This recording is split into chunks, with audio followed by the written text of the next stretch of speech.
My son-in-law picked up the last box on a Tuesday. I remember because there was a sale at the Kroger on Elm that day, and I had clipped the coupon the night before, thinking I would go in the morning. I never went. By noon, I was sitting on the front steps of a house I had lived in for 22 years, watching a pickup truck I did not recognize carry away the things my daughter had decided were hers. She stood at the end of the driveway in a gray cardigan I had given her for Christmas 3 years ago, not looking at me. Her husband, I will call him that, though I have stopped thinking of him that way, leaned out the truck window as they pulled away. He did not say goodbye. What he said was, "You'll be fine, Evelyn. You're tough." Then he laughed. Not a cruel laugh exactly. Worse than that. The kind of laugh that means the person has already stopped thinking about you. I was 67 years old. I had $340 in my checking account. I had a rolling suitcase, two garbage bags of clothes, and a tin box with my important papers that I had grabbed almost by instinct, the way you grab your purse in a fire drill even when you know it's not real. I did not know, that morning, that the tin box was going to matter. I should go back a little. My husband, Frank, died 18 months before that Tuesday. Heart attack. He was in the garage adjusting something on his lawnmower, and by the time I went out to call him for dinner, it was already too late. We had been married 31 years. He was not a perfect man. He was stubborn, and he spent too much on fishing equipment, and he had a habit of turning the television up too loud and pretending he couldn't hear me when I complained about it. But he was mine, and when he was gone, the house got very quiet in a way I had not been prepared for. Our daughter, April, had moved to Columbus with her husband 4 years earlier. She called on Sundays, usually for about 12 minutes. I had counted once, not out of bitterness, just curiosity. 12 minutes.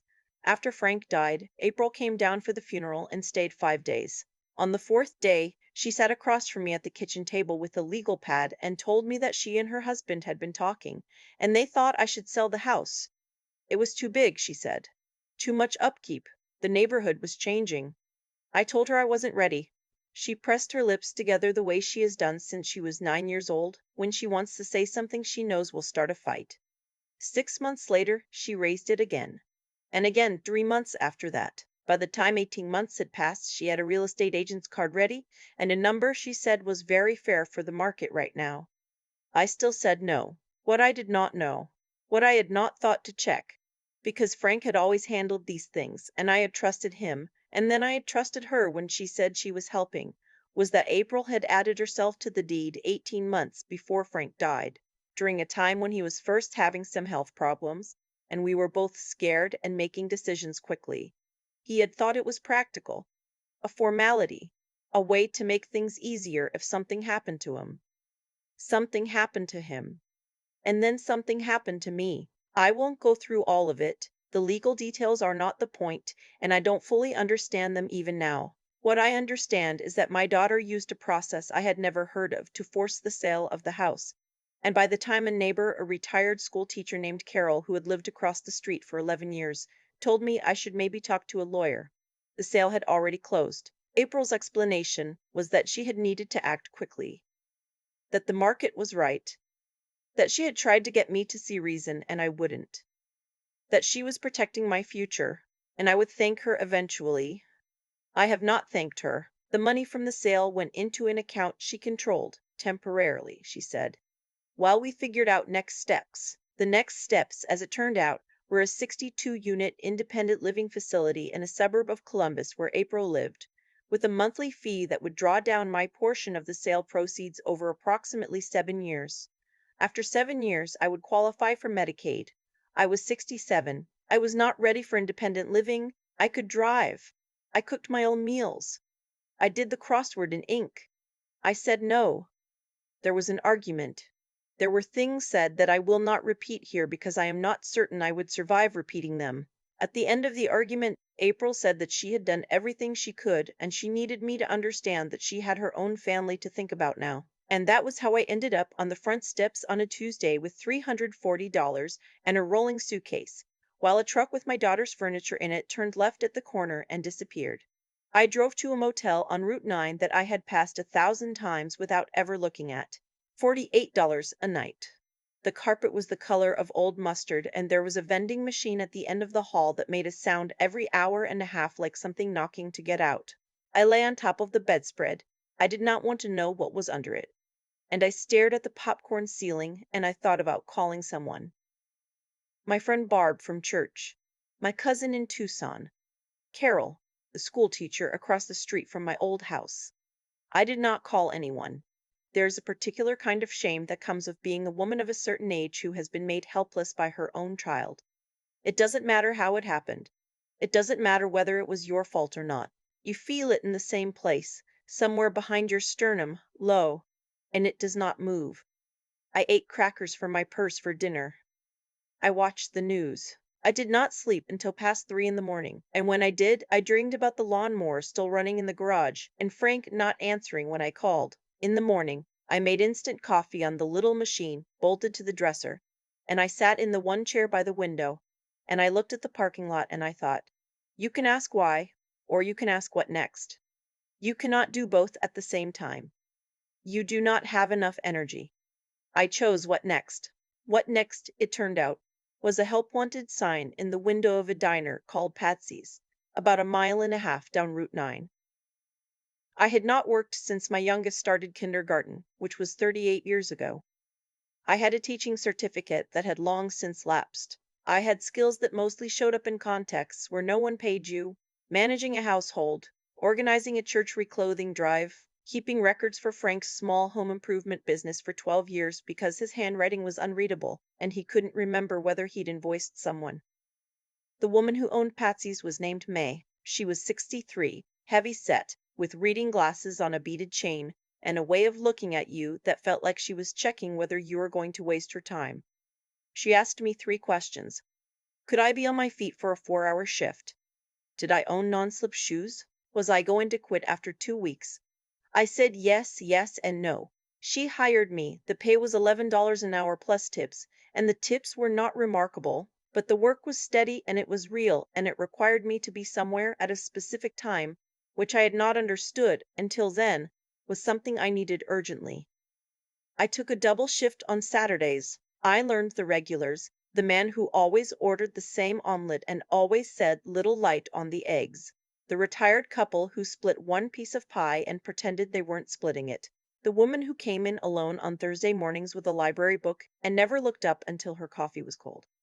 I was good at noticing people. Frank had always said that about me. You notice things, Evelyn? It was one of the few compliments he gave freely. I found a room to rent from a woman named Opal who lived 3 miles from the diner. Opal was 71, a retired postal worker, and she rented out her second bedroom to help with her fixed income. She had a cat named Buster, and opinions about everything, and a garden that she tended with the intensity of someone managing a small country. The room was small and the closet had a broken door that leaned against the wall instead of hanging right, but it was clean and it was mine. And Opal didn't ask questions she didn't need the answers to. I was there for 4 months when the letter came. It came to the diner, which confused me at first, but I had not updated my address anywhere official. I had been afraid to, for reasons I couldn't fully articulate, some instinct about keeping a door open or a door closed, I was never sure which, and the forwarding I had set up from my old house had gone to April's address. And I was not in contact with April, so whoever sent the letter had done some looking to find me. May handed it to me between the breakfast and lunch rushes. It was in a cream-colored envelope, the expensive kind, with a law firm's name embossed in the upper left corner. Hargrove, Pell and Associates. Portland, Oregon. I did not know anyone in Portland, Oregon. I stood at the end of the counter and opened it with my thumbnail. The letter was formal and careful, the way legal letters are. All these words doing a lot of work to say something simple. What it was saying, as far as I could understand, was this. A man named Raymond had died 4 months ago in Portland, leaving a will that named me, Evelyn Claire Marsh, as a primary beneficiary. The estate included assets currently valued at approximately $2.3 million. I read it twice. Then I read it a third time, moving my lips a little, which I only do when I am not trusting my eyes. Raymond. I had not said that name aloud in over 30 years. Raymond Aldis. He had been my first husband technically, though I had not known he was my first husband for most of the time I was married to him. What I mean is, we were married when I was 22 and he was 28. and we were married for 3 years, and then one evening he said he was going to pick up something from the hardware store and he did not come back. No note, no phone call, no explanation that ever found its way to me. I waited for 6 months. Then I waited another 6 months. Then a lawyer helped me get what was called an abandonment dissolution, and I rebuilt the parts of my life that could be rebuilt. And when I met Frank a few years later, I did not talk about Raymond much, because there was nothing to say about him that didn't make me feel like something that had been dropped and then picked up and dusted off and handed back without anyone asking if I was okay. The letter said that Raymond had died of cancer, that he had left a detailed will, that he had retained records of our marriage and the dissolution, and that he had written a letter to be delivered to me upon his death, explaining himself. It also said there was a condition. I called the number at the bottom of the letter from the diner parking lot during my break. A man answered who said his name was Mr. Pell, and he had one of those voices that makes you feel like whatever you're worried about has happened many times before and can be managed. He explained the condition. Raymond's estate included a provision that specified that I would receive my full share. The letter had said 2.3 million.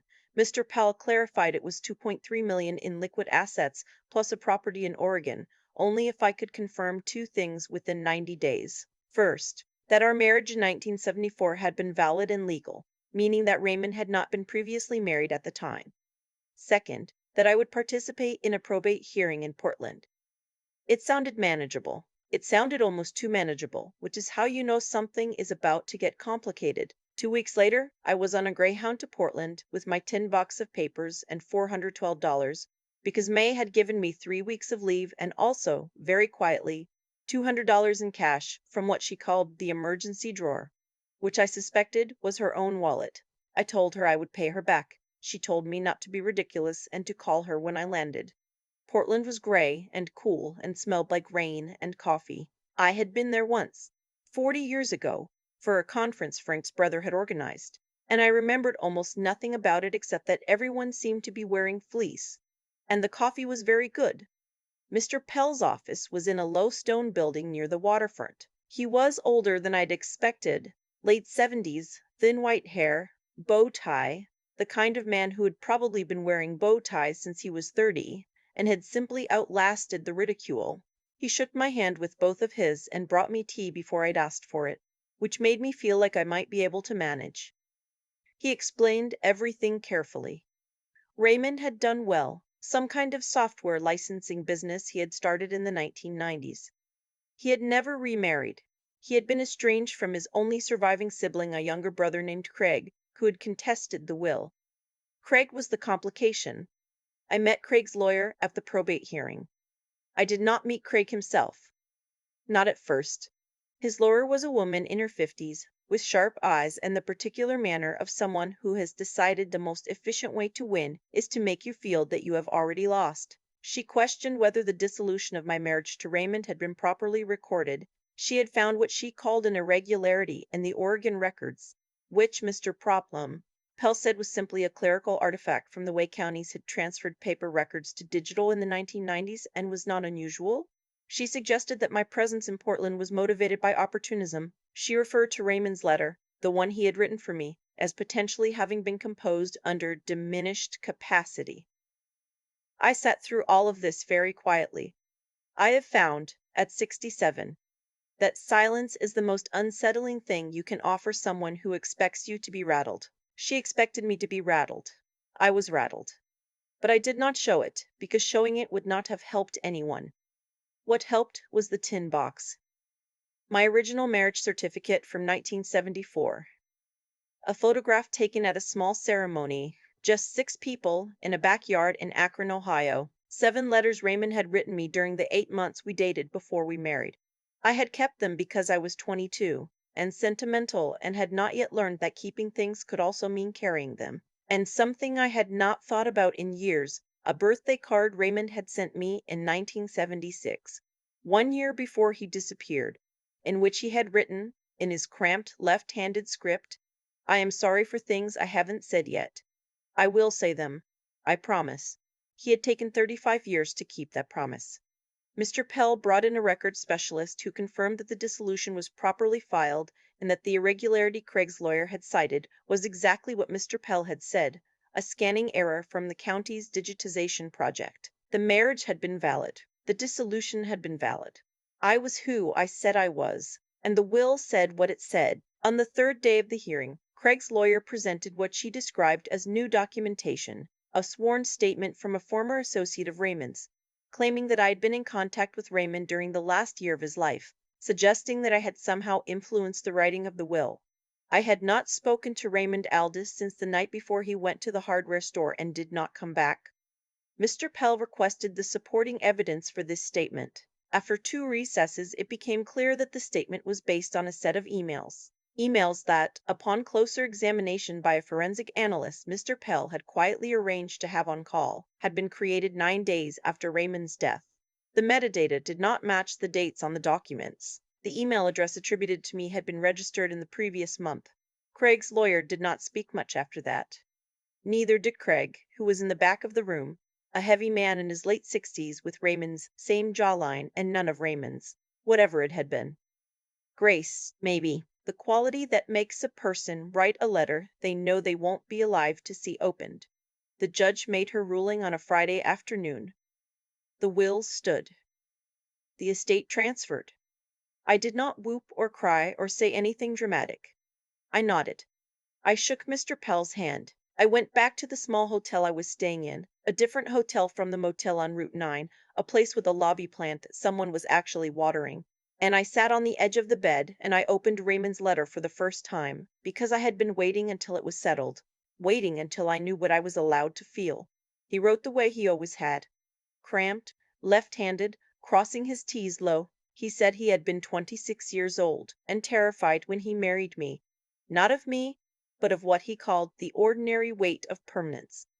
He said that a man he respected had once told him that some people could not be trusted to stay, and he had recognized himself in that description, and had never outrun it, and leaving me without explanation was the worst and most cowardly thing he had ever done. He said he had followed my life from a distance, which I am not sure how I feel about, and that he knew I had built something good with Frank, and that he was glad. He said he had no children. No one who came after him in the way that matters. He said he hoped I would use the money the way I had always used the resources I had, noticing what needed to be done and doing it. He said he was sorry. He said it the way people say it when they know it is not enough and they are saying it anyway because it is the only currency they have left. I folded the letter. I put it in the tin box next to the birthday card from 1976. I sat with the box on my lap for a while. The lobby plant was visible through the window of my room, and someone came and watered it while I was sitting there. A young man in a hotel uniform who did it with the careful attention of someone who had been told this plant mattered and had decided to believe it. Before I left Portland, I did 2 things. I went back to Patsy's diner. Not literally, but I called May and I told her what had happened, the short version. And I asked whether the woman who worked the Thursday morning shift, the one with the library book, had a name. May told me her name was Fay, and that she had worked 2 jobs since her husband left, and that her car had been in the shop for 3 weeks and she was taking the bus. I had Mr. Pell set aside $10,000 for Fay, anonymously, through a process he assured me was clean and legal. I did not leave a note. I did not want thanks. I wanted her to be able to fix the car and not have to decide between that and something else. The second thing I did was call April. I did not call to confront her. I did not call to tell her what I had and what she would not be getting any part of. I called because she is my daughter and because Frank loved her, and because I have found that carrying a thing too tightly is its own kind of losing it. I told her I was in Portland and that I was fine and that I hoped she was well.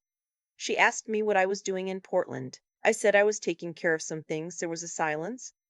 Then she said, carefully, that she had been thinking about calling me. I told her I was glad, and I meant it.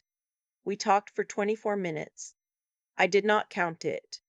I found out later when I looked at my phone.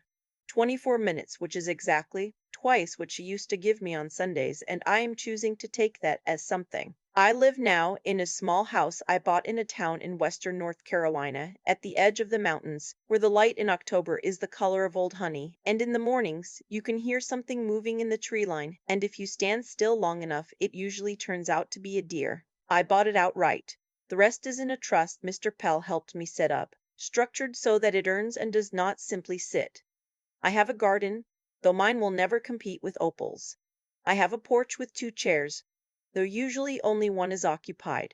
I drive into town twice a week, and I volunteer on Tuesday mornings at a legal aid office that helps older adults navigate housing issues, paperwork, rights, the kinds of things that Frank used to handle, and that I wish someone had explained to me before I needed them. Some mornings I wake up in that house, and the silence is the same as the silence after Frank died, that awful rearrangement of everything familiar.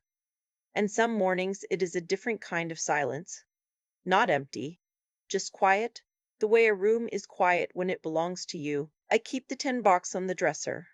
I have not opened it again. I don't need to. I know what's in it. The marriage certificate, the birthday card, Raymond's letter, a photograph of 6 people in a backyard in Akron in 1974, one of whom is a 22-year-old woman who did not yet know how long the road was going to be or how many times she would be dropped and picked up and handed back. She turned out all right. I think she would be surprised by that if she could see it. I hope she would be. I think about cause and effect a lot more than I used to. Not in a dramatic way. Not like I'm sitting on the porch cataloging every decision that led me here. It's more that I'll be pulling a weed out of the garden and I'll think, if Frank had never gotten sick that first time, April would never have been added to the deed. If the deed had never changed, the house would still be mine. If the house were still mine, I never would have stood in that diner parking lot reading a letter from a law firm in Portland, Oregon, shaking a little in the November cold, and I would never have known that Raymond kept that birthday card, that he wrote down that he was sorry even before he knew he was going to leave, that he had been carrying the weight of what he did long before I stopped carrying it. Every door that closed pushed me through a different one. I don't say that to make April's choices sound acceptable. They weren't. What she did, using that deed, moving fast, making decisions she called protective when they were really just convenient, that caused real harm. I lost my home. I lost months of sleep. I lost something harder to name, a version of myself who still believe that the people who love you will not dismantle you for their own comfort. But here's what I've come to understand. The choices other people make reveal their character. The choices I make in response reveal mine. I could have spent everything Raymond left me on bitterness. There is a version of this story where I hire a lawyer and go after April and make her account for every dollar and every decision. There is a version where I tell anyone who will listen what she did. I chose not to, not because what she did was fine, because I did not want to spend the rest of my life in that story. I wanted a different one. May gave me $200 out of what she called an emergency drawer. She didn't ask questions. She just saw someone who needed help, and she helped. That is intelligence of a different order than book intelligence. It is the kind that reads a room and a person and knows what the moment requires. I have tried to practice that since. At the legal aid office on Tuesday mornings, I sit across from people who are exactly where I was, scared, confused, holding documents they don't understand, trying to figure out what they're still allowed to want. I don't give them money. I give them information, and I give them the experience of being taken seriously by someone who has been on the other side of that table. That, I think, is what Raymond meant when he wrote that he hoped I would use the resources I had the way I always had. He wasn't talking about money. He was talking about the thing I apparently had even when I had nothing. The capacity to notice Faye with her library book and her cold coffee and to understand without being told that something in her life was hard. Resilience is not a personality trait. It is a practice. It is waking up on the mustard-colored carpet of a $48 motel room and choosing what next instead of why. It is taking the job with the non-slip shoes. It is calling your daughter after she has hurt you, not to excuse it, but because you have decided that some doors should stay open even when you have every right to close them. I am 68 years old now. I have a garden and a porch and two chairs, and most mornings only one is occupied. The quiet does not scare me the way it used to. ired this quiet. That matters to me.